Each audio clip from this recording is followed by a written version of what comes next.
नमस्कार साथियों, स्वागत है आपका हमारे YouTube चैनल में और हम देख रहे हैं हिंदी नेट सेट अध्ययन। आज हम देखने वाले हैं जो महत्वपूर्ण कहानियाँ हैं हमारी। वैसे सभी कहानियाँ महत्वपूर्ण हैं और उन सभी कहानी के जो महत्वपूर्ण कथन हैं, महत्वपूर्ण पात्र है या जो भी महत्वपूर्ण बातें हैं परीक्षा में पूछे जाने वाले दृष्टिकोण से, वह मैं आज से कहानी पढ़ाना प्रारंभ करूँगा। वैसे हमने लाइन बाय लाइन कहानियाँ देखी है, शॉर्ट में भी देखी है और उससे बढ़कर यह मैं क्यों पढ़ा रहा हूँ, यह जो पीडीएफ मैं पढ़ा रहा हूँ यह मैंने हाथ से लिखकर बनाई हुई पीडीएफ थी। और यह हमारा जो 27 अगस्त को जब हमारा ऑफलाइन पेपर हुआ था और वो कैंसिल हो गया था, और उसके बाद जब हमारा फिर से 27 अगस्त को पेपर हुआ था, तब जो जून से लेकर अगस्त माह के बीच में जो समय बचा था, तब मैंने यह पढ़ाने के लिए और ख़ुद पढ़ने के लिए पीडीएफ बनाया था। और इस पीडीएफ में से अच्छे खासे क्वेश्चन जो है आए हुए थे जब हमारा 27 अगस्त का पेपर हुआ था उस परीक्षा में।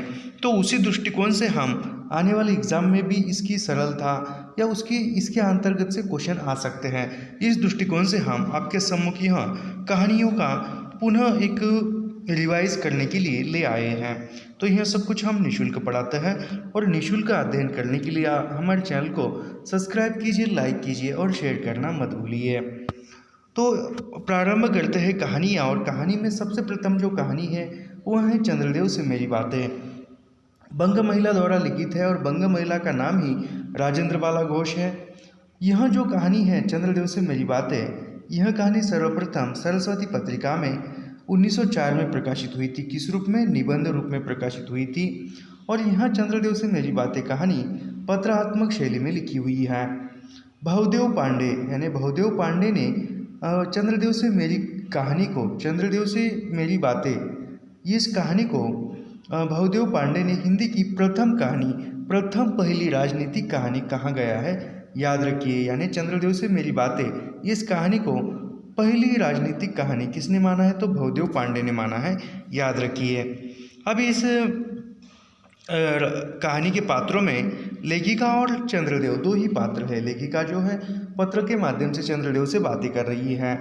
उपनिवेशवाद के शिकार भारत में तत्कालीन आर्थिक, राजनीतिक, सामाजिक समस्याओं का वर्णन करते हुए वाइसराय लॉर्ड कर्जन, उनकी व्यवस्था पर करारा व्यंग किया गया है। यानी जो तत्कालीन समय के जो गवर्नर थे वह लॉर्ड कर्जन थे और उनकी व्यवस्था पर, उनकी शासन व्यवस्था पर भी व्यंग दिखाई देता है। अंग्रेजी सरकार की न्याय व्यवस्था पर व्यंग है।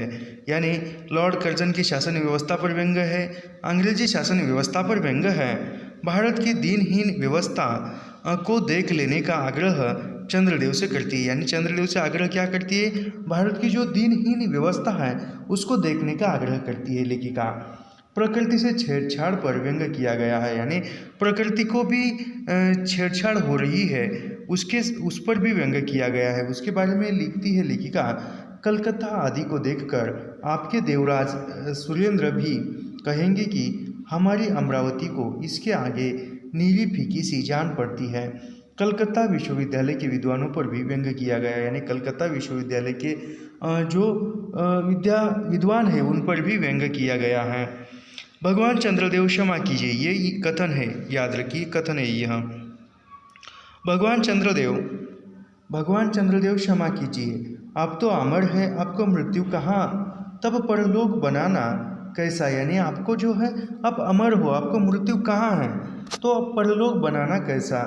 ओहो, देवता भी अपनी जाति के कैसे पक्षपाती होते हैं। देखो न, चंद्रदेव को अमृत देकर उन्होंने अमर कर दिया। तब यदि मनुष्य होकर हमारे अंग्रेज अपने जाति वालों का पक्षपात करे तो आश्चर्य ही क्या है। अच्छा, यदि आपको अंग्रेज जाति की सेवा करना स्वीकार हो तो एक एप्लीकेशन हमारे आधुनिक भारत प्रभु लॉर्ड कर्जन के पास भेज देवे। यानी वह देवता भी कैसे पक्षपाती होते हैं। तो चंद्रदेव जो है वह उनके जाति के है, देव जाति के है, तो इसलिए उनको अमृत दे दिया। यानी यहाँ पर कहने का मतलब जो थे, अंग्रेज जो लोग थे या अंग्रेज शासन जो था वह अंग्रेज़ों को ही अच्छे पद की नौकरी दे रहा था, भारतीयों को नहीं। तो उस पर भी व्यंग किया गया है लेखिका ने। काफ़ी इंपॉर्टेंट कथन है, मैं फिर से पढ़ता हूँ। भगवान चंद्रदेव क्षमा कीजिए, आप तो अमर है, आपको मृत्यु कहाँ, तब परलोक बनाना कैसा। यानी आप तो अमर हो, आपको मृत्यु कहाँ है। ओहो, देवता भी अपनी जाति के कैसे पक्षपाती होते हैं। देखो न, चंद्रदेव को अमृत देकर उन्होंने अमर कर दिया। तब यदि मनुष्य होकर हमारे अंग्रेज अपने जाति वालों का पक्षपात करे तो आश्चर्य ही क्या है। अच्छा, यदि आपको अंग्रेज जाति की सेवा करने का स्वीकार हो तो एक एप्लीकेशन हमारे आधुनिक भारत प्रभु लॉर्ड कर्जन के पास भेज दो। यानी लेखिका आधुनिक भारत प्रभु किसको कहती है, तो लॉर्ड कर्जन को कहती है, याद रखिए। आशा है कि आपको आदरपूर्वक अवश्य आह्वान करेंगे। यानी आशा है कि जो लॉर्ड कर्जन जो है वह अवश्य ही आपको आह्वान करेंगे, क्योंकि आप अधम भारतवासियों के भांति कृष्णांग तो है नहीं। यानी वो आप तो है, आप कृष्ण वर्णीय तो नहीं हो, यानी काले रंग के तो नहीं हो, तो आपकी बात वह अवश्य मानेंगे। जो आपको अच्छी नौकरी देने में उनकी गौरांगना जाति कुपत्ति नहीं होती। यानी उनकी जाति को जो है कष्ट नहीं होंगे या उनका अपमान नहीं होगा, क्योंकि आप तो गोरे रंग के हो, अच्छे हो, और हम भारतीय जो है काले रंग के हैं, इसलिए वो हमें अच्छे पद की नौकरी नहीं देते। लॉर्ड कर्जन, मैं विश्वास करती हूँ कि जब लॉर्ड कर्जन हमारे भारत के स्वार्थी भाग्य विधाता बन के आवेंगे, तब आपको किसी कमीशन का मेंबर नहीं तो किसी मिशन में भर्ती करके वे अवश्य ही भेज देंगे। क्योंकि लॉर्ड कर्जन को कश्मीर और मिशन दोनों ही अत्यंत प्रिय है। यानी लॉर्ड कर्जन को क्या प्रिय है, कश्मीर और मिशन दोनों जो है अत्यंत प्रिय है। अभी यहाँ पर जो है ये पन्ना ख़त्म हुआ और यह हम थोड़ा सा ये हो गया, लेकिन ये इसका जो दूसरा पन्ना है ये यहाँ पर है।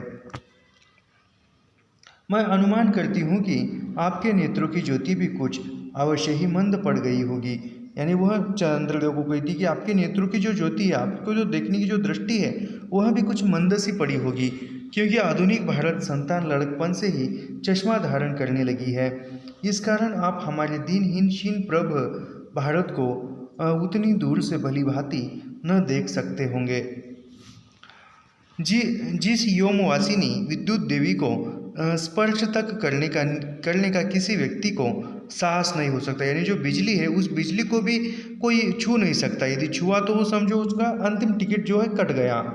जिस योमवासिनी विद्युत देवी को स्पर्श तक करने का किसी व्यक्ति को साहस नहीं हो सकता, वही आज पराये घर में आश्रिता नारियों की भांति ऐसे दबाव में पड़ी है कि वह छू तक नहीं कर सकती। क्या करें, बेचारी के भाग्य में विधाता ने दास वृत्ति ही लिखी थी। यानी क्या करे, ये किस पर व्यंग है, स्त्री की दशा का वर्णन करते हुए कहती है कि जो बिजली है उसको छूने से या स्पर्श करने से जोर का झटका लगता है, इंसान की जान भी जा सकती है। ऐसी बिजली को भी इंसान ने या मनुष्य ने घर में बंद करके रखा है नारियों की तरह, और वह स्त्रियों की दशा बताते हुए ये बिजली का उदाहरण दिया है, याद रखिए। कलकत्ता आदि को देखकर आपके देवराज सुरेंद्र भी कहेंगे कि हमारी अमरावती तो इसके आगे नीरी फीकी सी जान पड़ती है। यानी कलकत्ता आदि, यानी जो कलकत्ता जो है, कलकत्ता या उनके जो अंग्रेजी शासन ने कलकत्ता आदि को देखकर आपके देवराज सुरेंद्र भी कहेंगे, यानी जो शासन व्यवस्था की जो भी कामकाज थे उनका या विकास के काम जो थे शहर में हुए उनका उदाहरण बताते हुए, उनकी बात बताते हुए कह रही है लेखिका। कलकत्ता आदि को देखकर आपके देवराज सुरेंद्र भी कहेंगे, यानी चंद्रदेव के देवराज कौन है, तो सुरेंद्र यानी सूरज है, कहेंगे कि हमारी अमरावती तो इसके आगे नीली फीकी सी जान पड़ती है। वहाँ का ईडन गार्डन तो परिजात पारिशोभित नंदन कानन को भी मात कर देता है। किसका, कलकत्ता का। ये सूरज कहेंगे, ये प्रकृति से छेड़छाड़ के बारे में कह रही है। भ्रमण करने को आए तो अपने फैमिली डॉक्टर धनंतरी महाशय को और देवताओं के चीफ जस्टिस चित्रगुप्त जी को साथ अवश्य ले आए। यानी वह कह रही है, लेखिका पत्र लिख रही है और पत्र में लिखती हुई चंद्रदेव से लेखिका कह रही कि यदि भ्रमण करते हुए घूमते घूमते आप यदि हमारे भारत देश में आ जाए तो आपके फैमिली डॉक्टर, यानी चंद्रदेव के फैमिली डॉक्टर कौन है, तो धनंतरी है, जो जिनके पास खजाना रहता है, कुबेर महाराज। भ्रमण करने को आए तो अपने फैमिली डॉक्टर धनंतरी महाशय को और देवताओं के चीफ जस्टिस, यानी देवताओं के चीफ जस्टिस कौन है, तो चित्रगुप्त जी हैं, को साथ अवश्य ले आए। आशा है कि धनंतरी महाशय यहाँ के अंग्रेजी डॉक्टरों के सन्निकट चिकित्सा संबंधी बहुत कुछ शिक्षा लाभ कर सकेंगे। यानी चंद्रदेव के या चंद्रलोक के धन्वंतरी डॉक्टर कौन है? तो धन्वंतरी है। और वो आए, आप यदि घूमते हुए आए तो आपके यहाँ के जो धन्वंतरी डॉक्टर है उसको लेकर आइए। यहाँ के जो डॉक्टरों के सन्निकट यानी वह उनसे निकट जाकर चिकित्सा संबंधी बहुत कुछ शिक्षा ले सकेगी। यहाँ के इंडियन पीनल कोड की धाराओं को देखकर चित्रगुप्त जी महाराज अपने यहाँ की दंड विधि कानून को बहुत कुछ सुधार करेंगे। यानी यहाँ भारत की दंड विधि देखकर जो आपकी चंद्रलोक के जस्टिस है वह कौन है? चित्रगुप्त जी है। वह भी बहुत कुछ वहाँ के आपके चंद्रलोक के कानून में बदलाव कर सकते हैं। अंग्रेजी डॉक्टर और ब्रिटिश न्याय व्यवस्था पर व्यंग्य किया गया है। तो यहाँ पर जो है चंद्रदेव से मेरी बातें, इस कहानी का इस प्रकार महत्वपूर्ण कथन होते। इसके बाद देखते हैं दुलाई वाली कहानी। ये भी बंग महिला की लिखी हुई है, ये भी बंग महिला ने लिखी हुई है, दुलाई वाली और राजेंद्र वाला घोष, ये एक ही नाम है। और यह भी कहानी यानी दुलाई वाली कहानी भी 1907 में सरस्वती पत्रिका में प्रकाशित हुई थी, याद रखिए। अभी राजेंद्र वाला घोष यानी बंग महिला की हम कहानियाँ देखते हैं। बंग महिला की कहानी कौन सी है? कुंभ में छोटी बहू जो 1906 में प्रकाशित होती है, भाई बहन 1908 में प्रकाशित होती है, दालिया 1909, हृदय की परीक्षा प्रमुख कहानियाँ हैं। यानी याद रखिए चंद्रदेव से मेरी बातें 1904 में, यानी एक मिनट, सबसे प्रथम कहानी कौन सी है दुलाई वाली महिला की? चंद्रदेव से मेरी बातें, चंद्रदेव से मेरी बातें ये 1904 में, फिर दुलाई वाली 1907 में, फिर कुंभ में छोटी बहू 1906 में, भाई बहन 1908 में और दालिया 1909 में। यानी कुल कितनी कहानियाँ हैं चंद्रदेव से मेरी बातें? एक, ये दो, ये तीन और कुंभ में छोटी भाई बहन 4 और ये दालिया 5 कहानियाँ हैं। यदि पूछा जाए कि बंग महिला की कहानियों का सही क्रम पहचानी तो सबसे प्रथम चंद्रदेव से मेरी बातें 1904 में प्रकाशित होती है। उसके बाद दुलाई वाली दुलाई वाली नहीं, कुंभ में छोटी बहू 1906 में है और फिर दुलाई वाली 1 मिनट है, इसका क्रम थोड़ा सा गलत हो गया, मैं फिर से बताता हूँ। सबसे प्रथम कौन सी आएगी? चंद्रदेव से मेरी बातें, मैं शॉर्ट में लिख रहा हूँ चंद्र ही, ये 1904 में प्रकाशित होती है। उसके बाद कौन सी है? उसके बाद कुंभ में छोटी बहू जो 1906 में प्रकाशित होती है, ये 2 नंबर पर आ जाएगी। उसके बाद दुलाई वाली 3 नंबर पर आ जाएगी। दुलाई वाली का नाम क्या है? दुलाई वाली का प्रकाशन 1907 में है। उसके बाद भाई बहन यह 4 नंबर पर कहानी आ जाएगी, यह 1908 में प्रकाशित है। उसके बाद दालिया 1909 में प्रकाशित है, यह जो है अंतिम 5 नंबर पर कहानी आ जाएगी। अभी ठीक हुआ हमारा। अभी बंग महिला की कहानियों का सही क्रम क्या है? चंद्रदेव से मेरी बातें 1904 में प्रकाशित है। उसके बाद कुंभ में छोटी बहू 1906 में प्रकाशित है, दुलाई वाली 1907 में प्रकाशित है और भाई बहन 1908 में और दालिया 1909 में प्रकाशित है। ये याद रखिए, परीक्षा में पूछा जा सकता है। हृदय परीक्षा प्रमुख कहानियाँ हैं, यानी हृदय परीक्षा भी कहानियाँ हैं। इसकी पुस्तक कुसुम संग्रह का संपादन रामचंद्र शुक्ल ने किया है। यानी बंग महिला की पुस्तक है कौन सी? कुसुम संग्रह। कुसुम संग्रह इसका संपादन किसने किया है? तो आचार्य रामचंद्र शुक्ल ने किया है। अभी हम दुलाई वाली कहानी के पात्र देखते हैं। दुलाई वाली कहानी का जो पात्र है वह है वंशीधर। वह जानकी के पति है और नवल किशोर के मित्र हैं। याद रखिए, जानकी के पति हैं और नवल किशोर के मित्र हैं। उसके बाद है नवल किशोर। नवल किशोर कौन है? वंशीधर के मित्र हैं, खूब हंसी मजाक करने वाले हैं।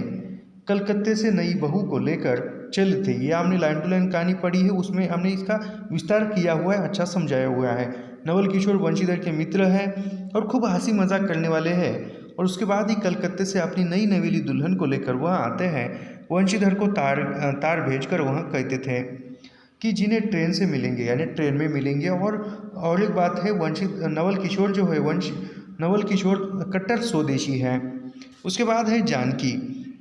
जानकी कौन है? तो जानकी जो है वंशीधर की पत्नी है। जानकी वंशीधर की पत्नी है। नवल का हंसी मजाक, यानी नवल का जो वंशीधर जो है, नवल किशोर जो है, नवल किशोर हंसी मजाक जो करता है वह उसको अच्छा नहीं लगता। किसको? जानकी को। एक वाक्य भी बताया है कि नवल किशोर कहता है कि ए बुआ ये तो पूड़ी खा रही है और वो पूड़ी निकाल रही थी, ऐसा हुआ कुछ तो ऐसा कथन है, हमने देखा हुआ है। पारंपरिक भारतीय नारी यानी जानकी कौन है, तो पारंपरिक भारतीय नारी है। और एक प्रश्न है इम्पोर्टेंट है, सीता कौन है, तो जानकी की बहन है। और सीता की उम्र कितनी थी, कोई कमेंट करके बताइए, मुझे पता है लेकिन मैं नहीं बताऊंगा, कमेंट करके बताइए कि सीता की उम्र कितनी थी। सीता जानकी की बहन है या नवल किशोर की साली है। कहारिन कौन है, तो जानकी के मायके की नौकरानी है, घर का काम करने वाली। ट्रेन में 2-3 महिला सहयात्री, यानी ट्रेन में 2-3 महिला सहयात्री है, ग्रामीण की बैठी हुई। यहाँ पर जो स्थानों के नाम यानी स्थानों के नाम कौन कौन से यह भी पूछा जा सकता है। सबसे प्रथम है दशाश्वमेध घाट, फिर है गोंदोलिया बनारस यानी गोंदोलिया बनारस, कलकत्ता, मुगल सराय, इलाहाबाद और प्रयाग का मतलब प्रयाग। यानी स्थान कौन कौन से आए हैं, सबसे प्रथम आया है दशाश्वमेध घाट, फिर गोंदोलिया बनारस का, फिर कलकत्ता, मुगल सराय, इलाहाबाद और फिर प्रयाग का मतलब प्रयाग।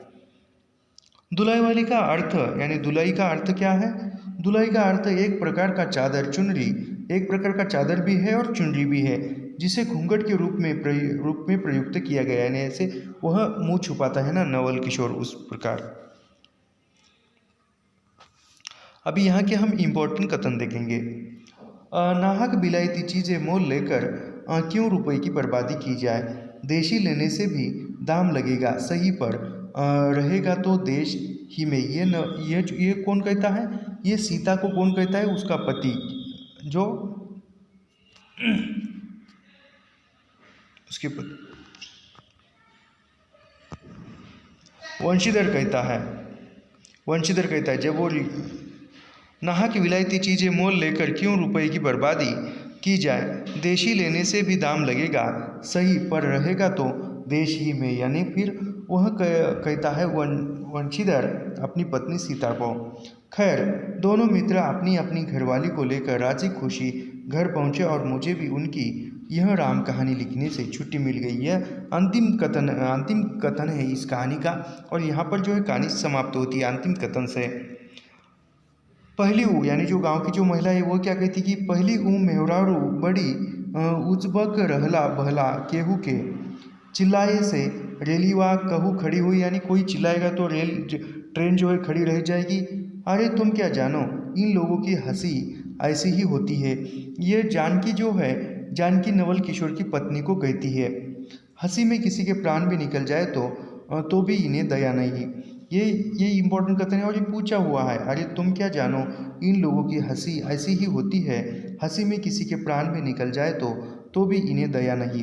यह कथन काफ़ी इम्पोर्टेंट है और बहुत बार पूछा हुआ है। अब हम देखेंगे एक टोकरी भर मिट्टी, अगली कहानी। एक टोकरी भर मिट्टी, यह माधवराव सप्रे की कहानी है। यह 1901 में छत्तीसगढ़ मित्र पत्रिका में प्रकाशित हुई थी, सर्वप्रथम प्रकाशित हुई थी। यानी सर्वप्रथम यह कहानी कहाँ प्रकाशित हुई थी, तो छत्तीसगढ़ मित्र पत्रिका में प्रकाशित हुई थी। और देवी प्रसाद वर्मा जो है वह एक टोकरी भर मिट्टी को हिंदी की प्रथम कहानी मानते हैं। अधिकांश विद्वानों ने भी महादेव सप्रे की जो एक टोकरी भर मिट्टी कहानी है, इसी को ही प्रथम कहानी माना है। सहमति से इसे हिंदी की प्रथम मौलिक कहानी यानी हिंदी की प्रथम मौलिक कहानी देवी प्रसाद वर्मा और अन्य अधिकांश विद्वानों के मता के अनुसार हिंदी की प्रथम मौलिक कहानी एक टोकरी भर मिट्टी मानी जाती है, और यह कहानी 1901 में छत्तीसगढ़ मित्र पत्रिका में प्रकाशित हुई थी। अब इस कहानी के हम पात्र देखते हैं। सबसे प्रथम है विधवा। विधवा कौन है, तो एक असहाय, यह कौन है, क्या है, यह हमने जब लाइन टू लाइन कहानियाँ पढ़ाई थी उसमें हमने इसका सब कुछ विस्तार देखा है। बहू और पुत्र की मृत्यु हो चुकी है, पति की भी मृत्यु हो चुकी है, एकमात्र पोती ही उनके जीने का सहारा, यानी विधवा के जीने का सहारा कौन है, एकमात्र पोती ही। फिर दूसरा पात्र है जमींदार। जमींदार कैसा है, दम्भी व्यक्तित्ववादी है। एक टोकरी भर मिट्टी न उठा पाने पर अंधकार का तिरोतर हो जाता है, यानी एक टोकरी भर मिट्टी उसको उठाई नहीं जाती है, और फिर वहाँ पर उसके अंदर का जो भी घमंड था, गर्व था, वह उतर जाता है। यह हमने कहानी पढ़ाते समय सब कुछ बता दिया है। फिर है विधवा की पोती, और जमींदार का वकील, यानी विधवा की पोती एक है और जमींदार का वकील है। यानी याद रखिए एक टोकरी भर मिट्टी में कौन कितने पात्र हैं? एक वो विधवा महिला है, विधवा महिला, उसके बाद वो जमींदार है, ये जमींदार, और फिर उसकी पोती है और फिर वकील है। यानी विधवा महिला की पोती और जमींदार का वकील, इतने ही जिक्र आया है। और कथन जो है इस कहानी में, कथन जो है सिर्फ जमींदार और विधवा महिला के ही है, अन्य किसी के कथन नहीं है। अब हम इसके कथन देखते हैं। किसी श्रीमान जमींदार के महल के पास एक गरीब अनाथ विधवा की झोपड़ी थी। जमींदार साहब को अपने महल का हाथा उस झोपड़ी तक बढ़ाने की इच्छा हुई। विधवा से बहुत तेरे कहा कि अपनी झोपड़ी हटा ले, पर वह तो कई जमाने से वही बसी थी। उसका प्रिय पति और इकलौता पुत्र भी उसी झोपड़ी में मर गया था। पतिहु भी एक 5 बरस की कन्या को छोड़कर चल बसी थी। यानी याद रखिए वह किसी एक जमींदार साहब है, उसके महल के सामने एक झोपड़ी है और उसको लगता है कि मेरी झोपड़ी, मेरे महल का जो भी हद है या अन्य जो भी मेरा महल है उसको मैं और बढ़ाऊँ। इसलिए वह उस महिला से कहता है, विधवा से, असहाय अनाथ महिला से कहता है कि ये झोपड़ी हटा ले, लेकिन वह नहीं सुनती है। यह हमने कहानी पढ़ते समय बहुत बारीकी से इसका जिक्र वर्णन किया है। किसी श्रीमान जमींदार के महल के पास एक गरीब अनाथ विधवा की झोपड़ी थी। जमींदार साहब को अपने महल का हता उस झोपड़ी तक बढ़ाने की इच्छा हुई। विधवा से बहुतेरे कहा कि अपनी झोपड़ी हटा ले, पर वह तो कई ज़माने से वहाँ बसी थी, यानी कई ज़माने से उस झोपड़ी में रह रही थी, इसलिए वो नहीं हटा सके। उसका प्रिय पति, यानी उस विधवा का जो प्रिय पति था या इकलौता पुत्र था, और एक 5 बरस की कन्या को 5 बरस की कन्या को छोड़कर उसकी पतिहु भी इसी झोपड़ी में मर गई थी, छोड़कर चल बसी थी। बाल की खाल निकालने वाले वकीलों की थैली गर्म कर उन्होंने अदालत से झोपड़ी पर अपना कब्जा कर लिया। कानूनी व्यवस्था का दुरुपयोग कर उस बुजुर्ग महिला को वहां से निकाल दिया। यानी वो कहने से न मानी तो कानूनी व्यवस्था से वकील को पैसे देकर, घूस देकर उन्होंने कानून के जरिए उस झोपड़ी पर कब्जा बनाया। किसने? जमींदार ने। जब से यह झोपड़ी छूटी है तब से मेरी पोती ने खाना, यानी वह फिर कुछ दिनों के लिए जाती है और एक दिन जो है वह सुबह ही एक दिन आपके नौकरों के साथ वहाँ पर कुछ वह साफ सफाई करता है जमींदार आपके नौकरों के साथ। तब वहाँ जो है विधवा महिला एक टोकरी लेकर आती है। तब का यह कथन है, जब से, यानी वो कहती है, जब से यह झोपड़ी छूटी है तब से मेरी पोती ने खाना पीना छोड़ दिया है। मैंने बहुत कुछ समझाया पर वह एक नहीं मानती। यही कहा करती है कि अपने घर चल, वही रोटी खाऊंगी। अब मैंने यह सोचा कि इस झोपड़ी में से एक टोकरी भर मिट्टी लेकर उसी का चूल्हा बनाकर रोटी पकाऊंगी। इससे भरोसा है कि वह रोटी खाने की लगेगी। यानी इम्पोर्टेंट कथन है कि वो विधवा महिला झोपड़ी से एक टोकरी भर मिट्टी किस लिए लेना चाहती थी? तो चूल्हा बनाने के लिए। याद रखिए, चूल्हा बनाने के लिए, ईंट बनाने के लिए नहीं। फिर और कथन है, महाराज नाराज न हो। यानी वह उस जमींदार से कहती है कि महाराज नाराज न हो, आपसे एक टोकरी भर, यानी वो उसको टोकरी भर लेती है, विनती करती है कि एक टोकरी भर मिट्टी में ले जाऊंगी, उसका चूल्हा बनाऊंगी, तो मुझे आशा है कि मेरी जो पोती है वह खाना ज़रूर खाएगी। तो वह आज्ञा देता है और वह टोकरी में मिट्टी भरती है और वह कहती है महाराज से कि इसको उठाने का कष्ट उठाइए। फिर वह जो जमींदार जो है किसी नौकर से न कहकर खुद ही वह टोकरी भर मिट्टी उठाने के लिए कहते हैं, लेकिन पूरा बल लगाता है, लेकिन वह टोकरी से मिट्टी से भरा हुआ जो टोकरी थी वह उठती नहीं थी। तब वह यह कथन कहती है, महाराज नाराज न हो, आपसे एक टोकरी भर मिट्टी नहीं उठाई जाती, और इस झोपड़ी में तो हजारों टोकरियां मिट्टी पड़ी है, उसका भार आप जन्म भर क्यों कर उठा सकोगे? आप ही इस बात पर विचार कीजिए। यह कहती है, और यहाँ पर ये कहने से ही उसका जो भी गर्व था, जो भी घमंड था, वह सब कुछ उतर जाता है। किसका? जमींदार का। और उसको वो झोपड़ी वापस देता है। जमींदार साहब धन मद से गर्वित हो अपना कर्तव्य भूल गए थे, पर विधवा के उपयुक्त वचन सुनते ही उसकी आंखें खुल गई। कृत कर्म का पश्चाताप कर उन्होंने विधवा से क्षमा मांगी और हृदय परिवर्तन होने से उनकी झोपड़ी वापस दे दी। उसके बाद है राही कहानी। राही कहानी सुभद्रा कुमारी चौहान की है। ये भी काफ़ी इम्पोर्टेंट कहानी है। सभी कहानियाँ इम्पोर्टेंट है तभी तो पाठ्यक्रम में रखी है ना। सुभद्रा कुमारी चौहान नारी के रूप में ही न रहकर साधारण नारी की आकांक्षाओं और भावों को व्यक्त करती है। बहन माता पत्नी के साथ साथ एक सच्ची देश सेविका के भाव उन्होंने व्यक्त किए हैं। उनकी शैली में वही अकृत्रिमता और अस्पष्टता है जो उनकी शैली में वही अकृत्रिमता और स्पष्टता है जो उनके जीवन में है। ये मुक्तिबोध का कथन किसके प्रति है? सुभद्रा कुमारी चौहान के प्रति है, याद रखिए। उसके बाद है अभी सुभद्रा कुमारी चौहान की जो कहानी है, कहानी संग्रह है सीधे साधे चलचित्र, जो 1947 में प्रकाशित हुआ था।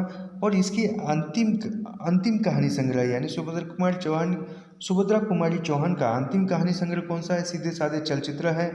इसका प्रकाशन 1947 में हुआ है। और सीधे साधे चलचित्र में वह कहानियाँ कौन कौन सी है देखते हैं। रूपा, उसके बाद है दुराचारी, कैलाशी नानी, मंगला, विवाह, हिंगवाला, कल्याणी, राही, दो साथी, तांगेवाला, प्रोफेसर मित्रा और गुलाब सिंह, ये सीधे साधे चलचित्र में प्रकाशित कहानियां हैं, याद रखिए। जेल परिवेश में लिखी कहानी यानी राही कहानी किस परिवेश में लिखी हुई है? जेल परिवेश में लिखी हुई है। यह भी हमने लाइन बाय लाइन पढ़ी हुई है। लगभग सभी कहानियां हमने लाइन टू लाइन, पंक्ति दर पंक्ति पढ़ी हुई है। और उसी का प्लेलिस्ट निःशुल्क रूप से इसी चैनल पर उपलब्ध है, आप कभी भी देख सकते हो। अब इस कहानी के हम पात्र देखते हैं। पात्रों में सबसे प्रथम है राही, मांगरोरी जाति की एक गरीब असहाय नारी। यानी राही की जाति कौन सी है? तो मांगरोरी है और वह असहाय नारी है। स्त्री पुलिस वालों द्वारा उसके पति को मार दिया जाता है। यानी जो स्त्री पुलिस यानी पुलिस के द्वारा स्त्री के पति को मतलब राही के पति को मार दिया जाता है। 5-6 सेर अनाज चोरी के आरोप में जेल जाती है। यानी कितना अनाज चोरी करती है राही? तो 5-6 सेर। अनीता, दूसरा पात्र कौन है? अनीता कौन है? तो स्वतंत्रता आंदोलन में भाग लेने वाली राही कहानी में कौन है? तो अनीता है। और जेल में बंद किया हुआ है।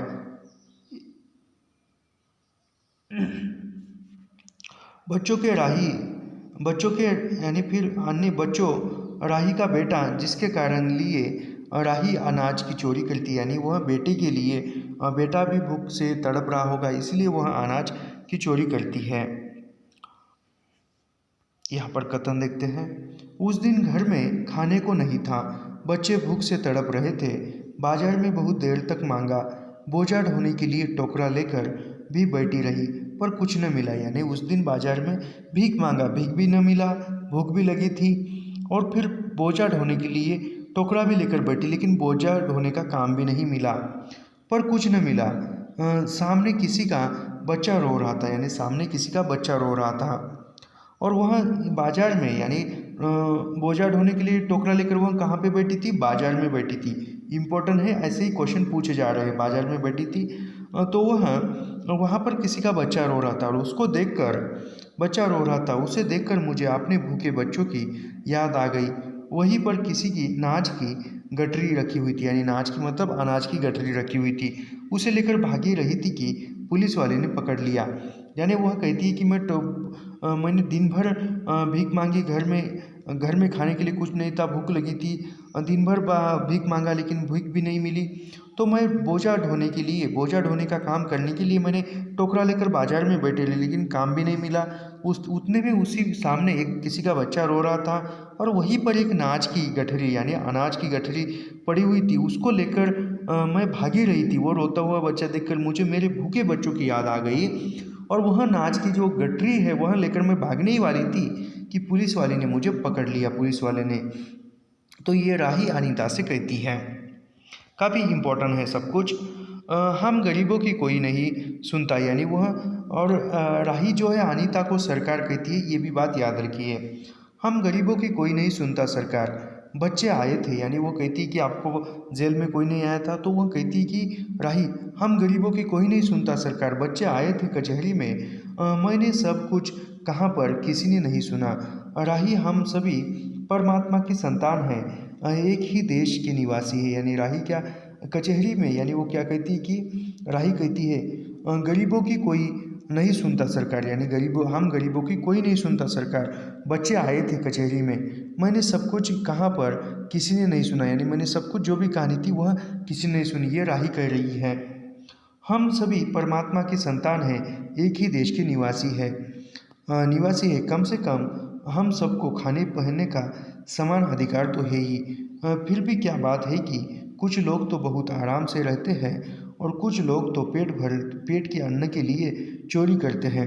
उनके बाद विचारक की अदूरदर्शिता के कारण या सरकारी वकील के चातुर्यपूर्ण जिरह के कारण छोटे छोटे बच्चों की माताएं जेल भेज दी जाती है। ये लेखिका का कथन है।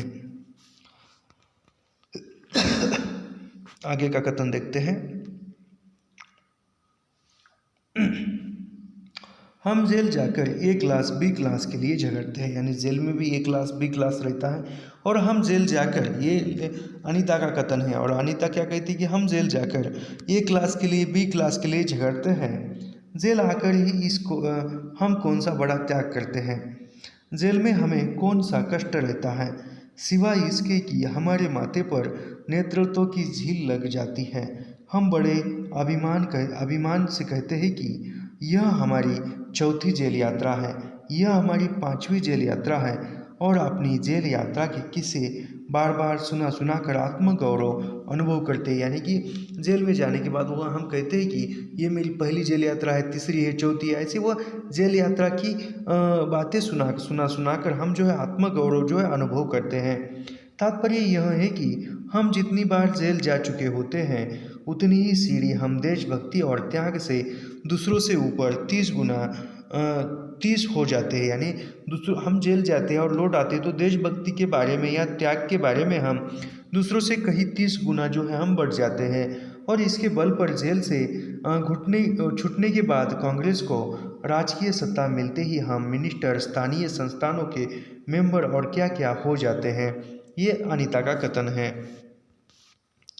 अनीता सोच रही थी, कल तक जो खद्दर भी न पहनते थे, बात बात पर कांग्रेस का मजाक उड़ाते थे, कांग्रेस के हाथों में थोड़ी शक्ति आते ही वे कांग्रेस भक्त बन गए। यानी अनीता सोच रही थी, कल तक जो खद्दर नहीं पहनते थे, खादी नहीं पहनते थे, आज वो खादी पहनने लगे हैं। कांग्रेस की सरकार का मजाक उड़ाते थे, लेकिन कांग्रेस की स्थापना हुई और कांग्रेस के हाथ में सत्ता आ गई तो वह कांग्रेस के भक्ति करने लगे, यानी कांग्रेस की तरफ हो गए, खद्दर पहनने लगे, यहाँ तक कि जेल में भी दिखाई पड़ने लगे। वास्तव में यह देशभक्ति है या सत्ता भक्ति, यानी सब कुछ यह सत्ता के लिए ही है। वास्तव में सच्ची देशभक्ति तो इन गरीबों के कष्ट निवारण में है। ये काफ़ी इम्पोर्टेंट कथन है, पूछा हुआ है। वास्तव में सच्ची देशभक्ति तो इन गरीबों के कष्ट निवारण में है, ये कोई दूसरे नहीं, हमारे ही भारत माता की संतानें हैं। ये काफ़ी इम्पोर्टेंट कथन है। यानी वास्तव में जो सच्ची देशभक्ति कहाँ पर है, तो गरीबों के कष्ट निवारण में, यानी गरीबों की जो भी कष्ट है, जो भी समस्या है, कठिनाई है, उसका निवारण करने में, उसका हल निकालने में सच्ची देशभक्ति है। ये कोई दूसरे नहीं है, हमारी ही भारत माता की संतानें। कौन? जो गरीब है वहाँ। इन हजारों लाखों भूखे नंगे भाई बहनों की यदि हम कुछ भी सेवा कर सके, थोड़ा भी कष्ट निवारण कर सके, तो सचमुच हमने अपने देश की सेवा की। यानी लेकिन क्या कहते हैं यहाँ पर कि इन हजारों भूखे, यानी न जाने कितने हैं, लेकिन लेखिका कहती कि न जाने इन हजारों भूखे लाखों नंगे भाई बहनों की यदि हम कुछ भी थोड़ी सी सेवा करेंगे, कुछ थोड़ा सा कष्ट निवारण करेंगे, थोड़ी सी कठिनाई का निवारण करेंगे, हल निकालेंगे, तो हमने अपने देश की सेवा की। हमारा वास्तविक देश तो देश देहातों में ही है। यानी यह भी कथन इम्पोर्टेंट है, ये पूछा जा सकता है परीक्षा में। हमारा वास्तविक देश देहातों में ही है। ये किस कहानी का है, कहाँ का है? तो ये सुभद्रा कुमारी का कथन है और यह राही कहानी का है।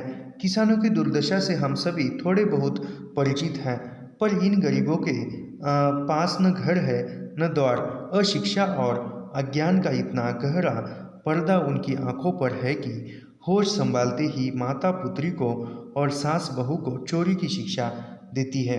ये काफ़ी इम्पोर्टेंट कथन है, सब कुछ याद रखिए। उसके बाद है, संसार की मरीचिका में हम लक्ष्य को भूल जाते हैं। यानी संसार की मरीचिका में या संसार के भागदौड़ में जो हमारा लक्ष्य होता है उसको हम भूल जाते हैं।